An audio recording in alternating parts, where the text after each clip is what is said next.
The interim Buffalo Police Commissioner held a news conference which shed new light on what happened in the moments leading up to the deadly interaction. 2 on Your Side's Kelly Dudzik is live with some new information tonight. Kelly? Yes, Scott and Mary Alice, 58-year-old Charles Butler was killed at that home last Thursday night on Minnesota Avenue. And today, Buffalo police released body camera video showing police going into the home, telling Butler to come out of his room and tasing and shooting him when he charged at them with 2 knives. They asked him to put the knives down several times. We also found out today that reports from last week of 3 people being held at knife point were not correct. The other people who also rent rooms in the home feared for their lives but were not being held at knife point. The interim police commissioner says he feels the shooting was justified. We're very fortunate that we have people that are always willing to put themselves in harm's way. They have information that people are being held. There is things that are unclear, and once they did breach the door, they did not enter that room. That should be taken into consideration. They were attempting to call him out, at which point we obviously see from the video that he has 2 knives and he charges. Buffalo police were also able to give us several police reports from around the country showing Butler had a history of mental health issues. The latest was from September from Washington, D.C., where he was wanted on an arson charge. He was accused of setting a fire to try to take his own life. Buffalo police also told us today that last Thursday was the first time they interacted with him. 3 officers remain on paid administrative leave while the investigation continues. Live on Your Side in downtown Buffalo, Kelly Dudzik, Channel 2 News. And our top story here on Buffalo Nightly News, one day after we learned that the city of North Tonawanda city attorney was arrested in Myrtle Beach last month and charged with public intoxication, Ed Zabolski is now responding publicly about that arrest. 2 on Your Side's Nate Benson has this latest development for us tonight. Nate? Yeah, good evening, Mary Alice. Within the last 90 minutes or so, we received a statement from Zabolski, and he says he's not resigning. Zabolski was arrested in North Tonawanda back in 2023 and charged with a DWI and unsafe backing of a vehicle. And what you see on your screen right now is body cam video of that incident. However, back on February 19th of this year, Zabolski was arrested in Myrtle Beach. According to the police report we found, he was found lying on the floor and then was allegedly throwing things in a lobby. And when approached by police, he did not know his whereabouts. He was charged with public intoxication. Tonight, Zabolski issued a statement that said in part, quote, "I do recognize my social drinking has led to some poor decisions, so I will be taking some necessary steps to address those issues, which I will keep personal to me and my family. Having said that, my issues have never impacted my work, nor have there been any such accusations. That is why I have no intention of resigning my position." Now, according to court records, Zabolski received a conditional discharge in Myrtle Beach court hearing yesterday, and he will have to pay a $150 fine. On Your Side, Nate Benson, Channel 2 News. 2 TSA now working without paycheck employees sum it up this way with their second long shutdown situation in 5 months. Why are we even here if we're not going to get paid for it? Being basically backstabbed, being abandoned basically by our leaders. 2 voices among nationwide 50,000 Transportation Security Agency agent screeners, 210 here in Buffalo, who check passengers and luggage, especially now with increasing concern about terrorist threats spurred by the Iran conflict. They're part of Homeland Security, which is at the center of a political dispute over its member ICE agency, even though that agency is actually funded. Democrats like Senator Chuck Schumer want policy changes after the fatal shootings and controversial immigration surges, just as Republicans like Senator John Thune push ICE agent safety and confidentiality to enforce laws in step with the White House. And of course now some very long airport lines for screening. Plus, CBS News reporting 300 TSA agents just quit. And sometimes 20 to 50% of agents call in sick with their frustration. So today, they're going to say, these are political games that you are fighting. We're sick and tired of it. We want to be paid. We just don't want to have a situation here where Congress constantly argues about these matters. What would you say to those people?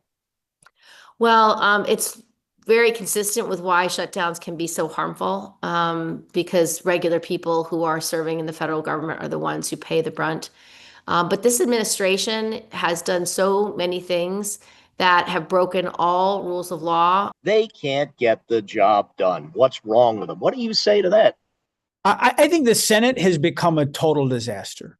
And I don't expect anyone to think Congress as a whole is doing a great job, but we've passed this bill now twice. We passed it earlier this year. It's the Senate where this arcane filibuster rule that needs to go away. Is this getting to the point where public safety is going to be sacrificed, Senator? President Trump has unlimited money to make sure TSA is fully funded. He clearly just doesn't want to fund it. The Arc of Erie County has been delivering Meals on Wheels to a senior lunch program at Seneca Babcock's Hennepin Center for years.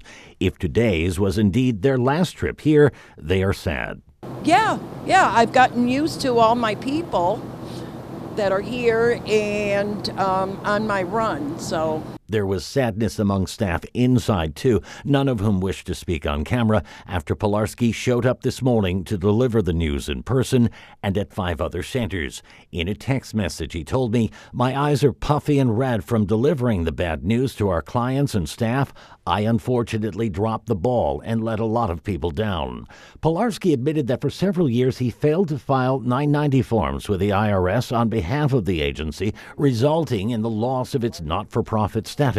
According to Pilarski, the programs slated for immediate shutdown were mostly funded by the county and the city of Buffalo, which now cannot provide funding if Seneca Babcock isn't a recognized not-for-profit. Seniors are calling me scared. Residents are calling me. Several of the centers are in the Lovejoy district, represented by Buffalo Common Council member Brian Ballman. Are you working on any plan to help here? What I'm doing, as I was made aware of the situation, I reached out to some of our city departments that really I tried to figure out every and any department that might touch this and tried to make them aware of it. And I'm advocating for minimal disruption in services. Sources also tell us city and county officials were meeting today to see what, if anything, can be done to get Seneca Babcock back on track. The City of Buffalo Homestead Plan was passed at the end of the last administration and had support of the Buffalo Common Council. And we're told under the new administration is continuing. They're seeing progress with about a dozen properties already sold, according to Deputy Mayor Thomas Baines. The city has received about 100 applications as well, and they're working through those to get more of these vacant lots, dilapidated lots, and underutilized land in the city of Buffalo into the hands of people who want to improve the city overall. Our objective is to, and what we're doing right now is analyzing all of the lots that we have, identifying ones that we can use that are ripe for redevelopment, for infill housing, of which we're doing in the city of Buffalo right now. So we're just assessing across the board with the opportunity of the public to also buy in and access them. The same thing we're doing, we want the public to do, figure out how you can make a lot work for yourself. If it's right next door, you've been maintaining it already, come contact the real estate department and figure out how we can connect you formally to that lot. These vacant lots are being sold by the city at a discounted rate as a way to incentivize people to move into Buffalo, move into these neighborhoods, build a home, and get these properties back on the tax roll. The deputy mayor saying there isn't a quota that they're hoping to hit this year with, again, about 100 applications right now, about 70 that they're working through. He says they're hoping to streamline the process under this new administration and get the word out, get more people interested in this homestead plan. Reporting on your side in Buffalo, Rob Hackford, Channel 2 News. 56-year-old Ben Shao is still locked up at the Genesee County Jail, but now on $200,000 cash bail. Cameras were not allowed in the courtroom today as a Mandarin interpreter translated for Shao. His attorney asked for his bail to be reduced. The district attorney wanted it higher, and ultimately the judge agreed with the DA. Shao is charged with 5 counts of manslaughter in the second degree and 5 counts of criminally negligent homicide in the bus crash last August on the thruway near Pembroke. 5 people died. The charges are serious, and I think the risk of flight for this defendant is fairly great because he lives in a community that is far away in New York City.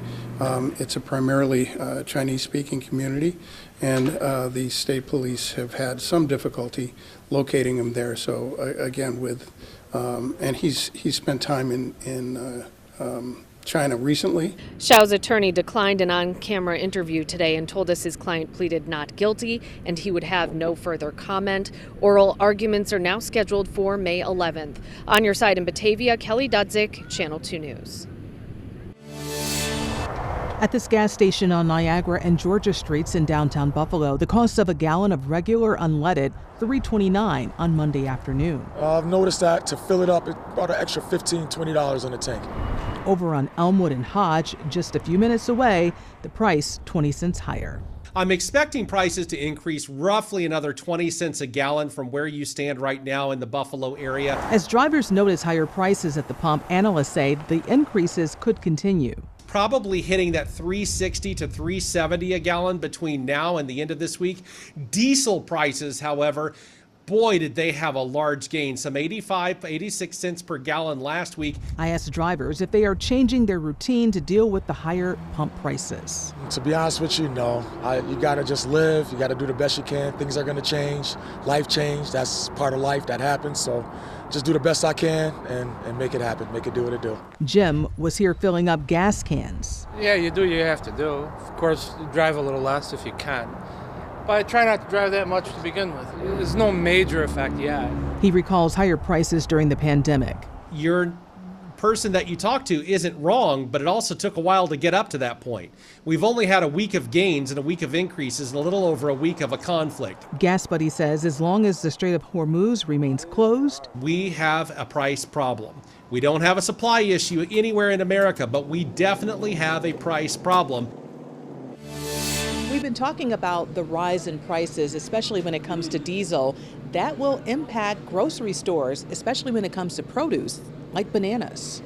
At Double Apple Foods, a full-service grocery store on Bailey Avenue in the city, the owner is very transparent about what's to come. If this conflict, continue, I'm sure this is going to affect everybody. And like I said, food is always with the transportation and fuel. And because that's, is going to be added to the cost of good, and then unfortunately is going to be passed to a consumer. It's the produce, meats, that will likely cost more, perishables. While we were at the grocery store, trucks were delivering stock. A Gas Buddy petroleum analyst on diesel prices. If nothing changes, we may see an increase in diesel up to 70 more cents per gallon this week. And that's likely to have a ripple effect. You only can take so much of that hit, and then you eventually going to have to increase, whenever, that cost rises. So. On your side, in Buffalo, Claudine Ewing, Channel 2 News. The legacy from the pandemic is multiple. But unfortunately, I think the greatest legacy is we're now stuck with yet another winter respiratory virus that's potentially lethal. COVID is still making people sick. The state continues to track cases, and Dr. Thomas Russo, chief of infectious diseases at the VA and UB, says it's important to remain vigilant. COVID was sort of smoldering along. In fact, we had our two quietest COVID years the last 2 years. But despite that, COVID remains a more lethal virus than influenza. And last year, the number of hospitalizations were similar for both COVID and influenza, but there were more COVID deaths. Dr. Russo added that it's not too late to get a COVID vaccine this year. He says seniors, immunocompromised people, or those with underlying conditions and diseases, and young kids should protect themselves. Unfortunately, even though we don't do well with either influenza vaccines or COVID vaccines, more people are getting vaccinated against influenza, which is a less lethal disease, and fewer people are getting vaccinated against COVID. We really need to do better to minimize the consequences of these severe winter respiratory viruses. Parents at Holmes Elementary say they're worried about the future of their neighborhood school. I grew up at Holmes and I've been here my whole life.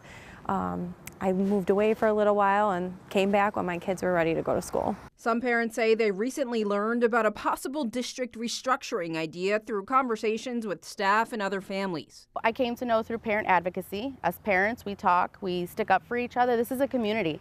It's not just my children, it's every child in this neighborhood that it will affect. We go to the playground after school, everyone talks. So I did hear about it. Parents say the idea being discussed could close homes in the next few years, reopen Roosevelt and Hamilton elementary schools, and shift some grade levels between middle and high school. Home serves families in the Riverview and Sheridan Parkside neighborhoods, and many say the school is a central gathering place for the community. I jumped into action because the only way it's going to be saved is if we all band together and speak up. Since then, some parents say they've been organizing online and encouraging neighbors to attend a Tuesday night school board meeting. We need to come together and show them that, just like every day on the announcements, they say together we are homes. Two on Your Side reached out to a spokesperson for Superintendent Sabatino Simato, who referred us to a statement from Simato saying, in part, "I initially anticipated these conversations beginning in late spring once we had more time to explore it. However, we have decided to share our thoughts earlier in the process." Simato says he's addressing what he called a structural deficit in Kenton. Back on February 16th, work at the $2.2 billion stadium project halted after graffiti was found in the suite area. Erie County Executive Mark Poloncarz has referred to that graffiti as pornographic in nature. It's a $2 billion stadium. There was work that had to be redone, and it shouldn't have happened. It was stupid, it was juvenile, but it was also criminal. A $100,000 reward was offered. Details of the vandalism have been hard to come by since it happened nearly a month ago. On February 21st, Gilbane Turner confirmed 2 individuals had been identified in connection to the vandalism, but no arrests were made. Now we're learning new details. Multiple sources tell Two on Your Side that at least one of the suspects may have worked for a firm owned by Bills Hall of Famer Thurman Thomas. Thomas owns 34 Group, and they're one of the numerous construction firms doing work at the stadium. Those sources say that the suspect may have been an independent contractor working for Thomas's firm. Two on Your Side reached out to 34 Group and received this statement from CEO Ron Giuliano. "We have only heard hearsay and unsubstantiated claims about our company's involvement and other companies as well. Since the investigations are ongoing and with no charges initiated, we suggest you reach out to the proper law enforcement for a comment." Last week, the county executive mentioned that he was told several people were being booted from the union as a result of the vandalism. I followed up with 34 Group for clarification, asking if a 34 Group employee or employees have been terminated because of the ongoing investigation into the vandalism. Giuliano said in a statement that, quote, "The nature of our work over the course of the past 3 years on the stadium is very fluid. We must ramp up and down with manpower based on the needs of the project dictated by Gilbane Turner. We were directed to reduce our workforce by 3 individuals as a normal course of business. As this is an ongoing investigation, suggest further inquiries be directed to the Sheriff's Office." The Erie County Sheriff's Office says the investigation is ongoing. I've been told that if they had sufficient evidence, they would charge an individual. I've also been told if the individuals were determined to be whoever they were going to be thrown out of the union. Springville residents like Jim Fleckenstein have brought a lot of questions and comments. It's kind of a sticker shock about their higher-than-normal electric bills to the village office. A $90 question for Jim, over $200 for this resident, and even costlier questions if you ask around. Some people's bills were like $800 for a month. Now, what are you supposed to do when well, how can you live? You're supposed to eat or pay the electric bill. His receipt, so he's got to. It's been the reality nationwide, but especially in New York, according to statements from all 13 municipal electric utilities in western New York. It's been fueled by a colder than average winter, higher demand for power, less supply, and infrastructure costs. Sharon Heinen's organization, Love in the Name of Christ, has been helping Springville residents pay their bills all winter long. Yeah, a lot of fixed income. Single moms,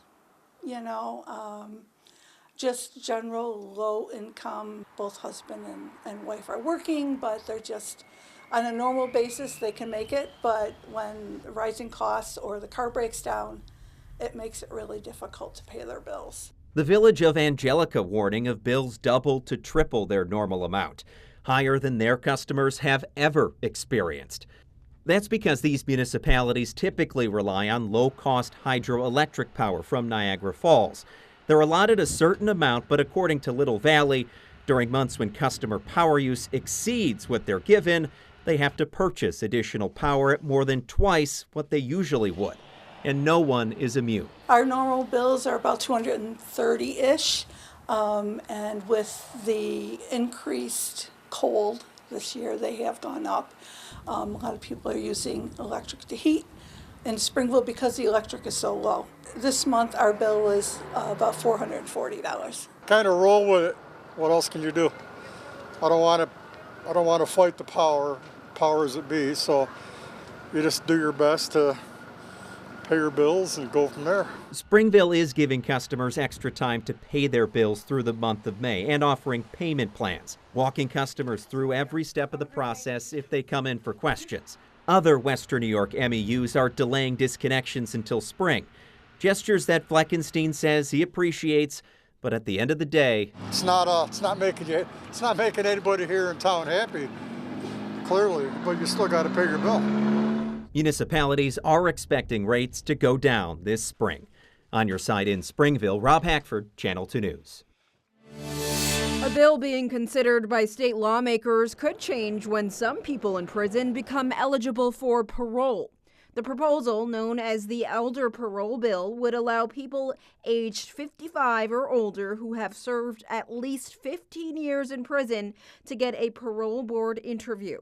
Supporters say the bill would give people who have served decades in prison a chance to show they have changed. People deserve a second chance. We do make horrendous mistakes. Don't get me wrong, we do. Tracy Adams is a community organizer with Release Aging People in Prison. She served time herself and says rehabilitation is possible. There's tools for us, and we are given the tools.